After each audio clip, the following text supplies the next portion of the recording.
बिहार में BJP JDU का गठबंधन टूटने के कगार पर पहुंच गया है। नरेंद्र मोदी को बीजेपी चुनाव समिति का चेयरमैन बनाए जाने से नाराज है। जेडीयू ने बीजेपी से अलग होकर सरकार बनाने का मन बना लिया है और इसी सिलसिले में मंगलवार रात करीब 11:15 बजे तक नीतीश कुमार के घर पर जेडीयू के वरिष्ठ नेताओं की बैठक चलती रही। इस बैठक में मंत्री विजय चौधरी, श्याम रजक, सांसद रंजन यादव, राज्यसभा सदस्य अली अनवर भी शामिल थे। बैठक के बाद विजय चौधरी ने मीडिया को बताया कि नीतीश कुमार की सेवा यात्रा के खत्म होने के बाद अहम फैसला हो जाएगा, यानी कयास जो लगाए जा रहे हैं, जो संभावनाएं बन रही हैं, बीजेपी को जेडीयू बाय बाय क्या कर सकती है, क्या दोस्ती के अब कुछ पल ही, कुछ दिन ही बचे हुए हैं और इतना पुराना बीजेपी और जेडीयू का गठबंधन क्या टूट जाएगा, ये सवाल है। गठबंधन को लेकर चर्चा तो सीधे चर्चा हुई है, जो मुख्यमंत्री जी ने कहा कि हम लोग पार्टी में चर्चा करेंगे, फैसला लेंगे। बैठक के बाद विजय चौधरी जब बाहर निकले तो बड़े खुश दिख रहे थे। ऐसा लग रहा था जैसे अंदर कोई अहम फैसला हो चुका है, बस औपचारिक ऐलान होना बाकी है।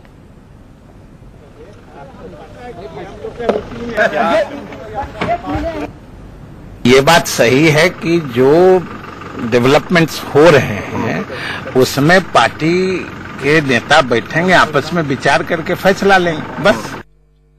और इस वक्त पटना से हमारे साथ संवाददाता विनायक प्रसाद जुड़ गए हैं। विनायक, क्या इतनी लंबी दोस्ती का रिश्ता टूट जाएगा? जिस तरीके से बैठक हुई है, तमाम बड़े नेता इसमें शामिल हुए हैं, निर्दलीय विधायकों से बातचीत की खबरें सामने आ रही हैं, क्या ये रिश्ता टूट जाएगा?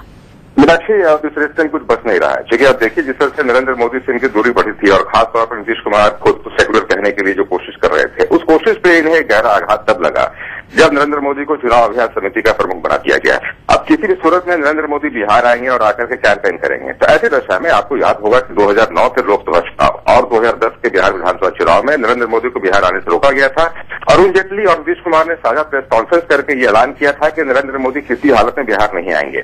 लेकिन अब नरेंद्र मोदी बिहार आएंगे, ये भी साफ हो चुका है और आडवाणी का कद थमा। हालांकि ये बात अलग है कि मोहन भागवत के हस्तक्षेप के बाद आडवाणी को फिर से रिस्टोर किया गया उनकी जगह को, लेकिन अब नरेंद्र मोदी जिस तरह से ताकतवर हो रहे हैं और नीतीश कुमार बनाम नरेंद्र मोदी से पूरी दुनिया जानती है, तो ऐसी दशा में नरेंद्र मोदी के इतने बड़े कद होने के बाद नीतीश कुमार के सामने कोई ऑप्शन नहीं बच रहा है। आप बिल्कुल मिलाकर आप ये देखिए कि अगर बीजेपी से जदयू अलग हो जाती है तो ऐसी हालत में जदयू के पास जो भी क्षमता है बिहार विधानसभा में, इनके पास 119 विधायक हैं और इन्हें महज 3 विधायक की आवश्यकता है, यानी 5 निर्दलीय विधायक हैं। 5 में से अगर 3 निर्दलीय विधायक जदयू के पक्ष में आ जाते हैं तो इनकी सरकार की जो क्षमता है, जो विधानसभा में बैठने के लिए आवश्यकता है मीनाक्षी, वो पूरी हो जाती है। तो ऐसे दशा में जो 15 तारीख की बात की जा रही है, बिल्कुल सही है। हमारी बात तो शरद यादव से हुई है, शरद यादव भी लगातार यही बात कह रहे थे।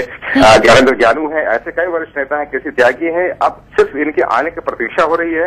नीतीश कुमार महज 14 जून के शाम में पटना लौट के आएंगे, फिर उसके बाद तमाम पार्टी के नेता आएंगे और यहां तक तो संभावना विनायक ये बनती दिख रही है कि इतना लंबा पुराना गठबंधन टूट सकता है। और जिस तरीके से नेता बाहर निकलते हैं, मुस्कुराते हुए दिखते हैं, बयान देते हैं, क्या ये कहा जा सकता है सिर्फ औपचारिक ऐलान बाकी है, सब कुछ तय हो चुका है मीटिंग के अंदर ही?